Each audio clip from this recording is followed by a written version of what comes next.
ভুয়ো সিম কার্ড কাণ্ডে নতুন করে আবার গ্রেফতার হলো দুজন। কেন্দ্রীয় সাইবার ক্রাইম দফতর থেকে পাওয়া তথ্যের ভিত্তিতে তদন্ত চালিয়ে ভুয়ো সিম কার্ডের বড় সড় চক্রের পর্দা ফাঁস করল জেলা পুলিশ। তদন্তে আসছে কেন্দ্রীয় এজেন্সি। ধৃতদের জেরা করবে কেন্দ্রীয় গোয়েন্দা সংস্থা। মঙ্গলবার দুপুরে এই বিষয়ে করা একটি সাংবাদিক সম্মেলনে জেলা পুলিশ সুপার উমেশ খাঞ্জ বাহালে বলেন, আমাদের কাছে সংশ্লিষ্ট দফতর থেকে পাঠানো তথ্যের ভিত্তিতেই আমরা দ্রুত পদক্ষেপ নিতে শুরু করি। প্রথম পর্যায়ে জেলার কয়েকটি থানা থেকে বেশ কয়েকজনকে গ্রেফতার করার পর তদন্ত এগিয়ে নিয়ে যাওয়ার জন্য একটি স্পেশাল ইনভেস্টিগেশন টিম বা সিট গঠন করা হয়। তার মধ্যে আমরা ইনভেস্টিগেশন করে ওরা চার্জশিট হয়েছিল। তো মোট আমাদের 7টা কেস টোটাল হয়েছে। তো এবার আমরা এই তদন্ত আবার ভালো করে হোক। আর যেটা মূল আমরা এটা তো সবাই জেনে গেছি কি সিমটা কিভাবে দেওয়া হয়, ফেক সিম। মানে একটা লোকের ফেক বলা থেকে এইভাবে বলতে পারে কি একটা লোকের আইডেন্টিটি ইউজ করে, ওনার ডকুমেন্টস ইউজ করে আর একটা সিম অ্যাক্টিভেট করা হয়। এটা আমরা এখন আপনি তো পেয়েছি, লেকিন এখন এটা আমাকে দেখতে হবে এই যে অ্যাক্টিভেটেড যে সিম আছে ওই সিমটা ক্রিমিনাল পাশে কিভাবে পৌঁছে যাচ্ছে, যারা বিভিন্ন জায়গাতে বসে সাইবার ক্রাইমটা করছে। আপনারা সবাই জানেন কি সাইবার ক্রাইম মাঝে মূলটা আমরা পেয়ে যাই কি প্রথম কোনো একটা নম্বর থেকে ফোন আসে, ও যেটা বলতে পারে কি কোনো আমরা ডেলিভারি এজেন্ট আসে या কোনো পুলিশের নাম করে যে কোনো বিভিন্ন ধরনের থেকে কল করে। তো তখন যে কল করার জন্য যে সিমটা ব্যবহার হয় এই ধরনের সিমটা অনেক জায়গাতে ইউজ হয়। এই সিমটা যারা অ্যাক্টিভেট হয় অনেকবার দেখা যাচ্ছে যখন আমরা সাইবার ক্রাইমের তদন্ত করতে দেখা যাচ্ছে কি যে লোকের নামে সিম আসে ওই লোকটা কোনোদিন ওই সিমটা ব্যবহারই করেনি।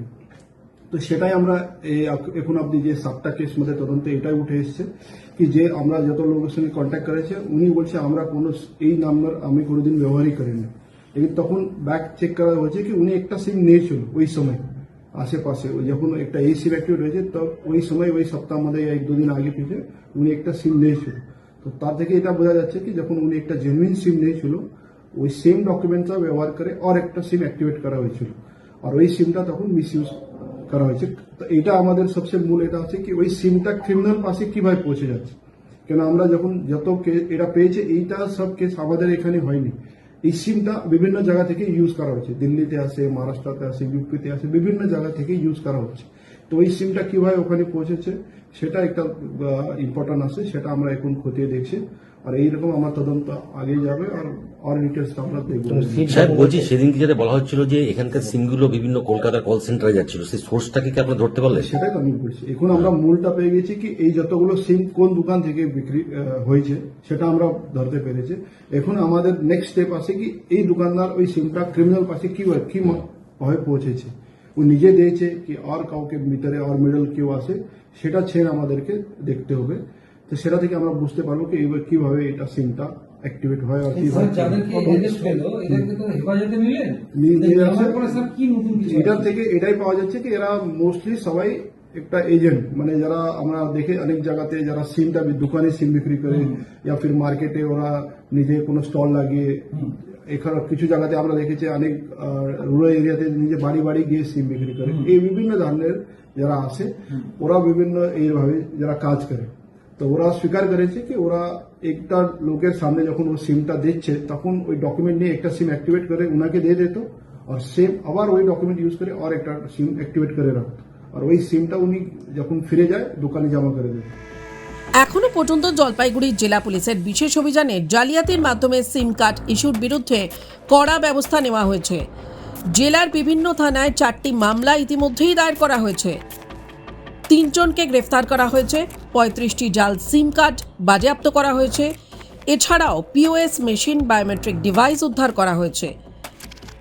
তদন্তের পাশাপাশি সাধারণ মানুষ যাতে সিম কার্ড কেনার সময় বেশ কিছু বিষয়ে সতর্ক থাকেন সে বিষয়ে সচেতনতার কাজ চালিয়ে যাচ্ছে জলপাইগুড়ি জেলা পুলিশ। এটাই বলবো কি আমরা যখন প্রত্যেকটা সবাই মোবাইল ব্যবহার করে প্রত্যেকের নামে সিম আসে, তো সবাই যখন যে সিম নেবে या এটা অথরাইজ যে সেন্টার আসে ওখান থেকে নেওয়া হয়। যারা বাইরের রাস্তায় উপরে বাড়িতে এসে সিম বিক্রি করছে ওখান থেকে না নিয়ে আপনারা যে অথরাইজ সেন্টার আছে ওখান থেকে প্রপার প্রসিজার ফলো করে সেই সিমটা নেওয়া হোক। তারপর এটা দেখা হয় কি আমরা যে ডকুমেন্টস দিয়েছি সেই ডকুমেন্ট কোনোভাবে মিস ইউজ না হয় সেটা একটা দেখতে হয়। এখন তো আপনাকে ফিজিক্যাল কোনো ডকুমেন্ট দেওয়া দরকার হয় না, আধার নম্বর দিয়ে আর আপনার লাইভ ফটো দিয়ে আর থাম ইমপ্রেশন উপরে হয়। তো সেরকম আপনি দেখতে হবে কি আপনার ওই যখন আপনি সিম নেবে একের বেশি বার আপনি থাম ইমপ্রেশন দেবে না, ছবি নিয়ে বেশি বার তুলতে দেবে না, এই জিনিসটা কেয়ারফুলি রাখতে হবে। আর একটা আমরা দেখেছি কি অনেক যারা কাস্টমার আসে या যারা সামান্য নাগরিক আসে, বিভিন্ন সার্ভিস প্রোভাইডারের কাছে কিছু স্কিম থাকে কি এইটা 3 মাস ফ্রি या 3 মাস কম রিচার্জमध्ये আপনারা 100 টাকাमध्ये 3 মাস 5 মাস সিম ইউজ করতে পারে। তো অনেক লোক এটা এই সিমটা নেয় না, 3-4 মাস যতক্ষণ ফ্রি আসে या কম দামে আসে তত ব্যবহার করে, তারপরে আবার ফার্দার রিচার্জ না করে আবার একটা সিম কিনে নেয়। তো সেই জন্য অনেকবার হয় কি এই যে আপনার সিমটা যেটা আপনি ইউজ করছেন না লেকিন আপনার নামে আসে, ওই সিমটা মিসইউজ হতে পারে। তো যখন আপনি একটা সিম আগে ইউজ না করে ওকে কমপ্লিটলি ডিঅ্যাক্টিভেট করতে হয়। সেটা আমরা তদন্তের মধ্যে অনেকবার দেখেছি কি কোনো লোক স্বীকার করছে হ্যাঁ এই সিমটা আমি নিয়েছিল লেকিন আমি শুধু 3 মাসই ইউজ করেছি, তারপরে আমি ইউজ করিনি। তো সেটা আপনাকে দেখতে হবে কি একটা সামান্য কিছু টাকা বাঁচানোর জন্য या স্কিম জন্য আপনারা বারবার নম্বর চেঞ্জ করছে, সেটা না হয়। কিছুবার অনেকবার পোর্টেবিলিটি করে এই সার্ভিস প্রোভাইডার থেকে অন্য সার্ভিস প্রোভাইডার এটা হয়। এই জিনিসটা আপনাকে দেখতে হবে কি একটা মোবাইল নম্বর যেটা আপনার আসে একটা অনেক জায়গাতে এখন কানেক্টেড আছে, সবাই ব্যাংকিং ব্যবহার করছে, অনেক অ্যাকাউন্ট থেকে কানেক্টেড থাকে, ব্যাংকে কানেক্টেড থাকে, অফিসে কানেক্টেড থাকে। তো তখন মোবাইল নম্বর আপনার একটা খুব গুরুত্বপূর্ণ এখন।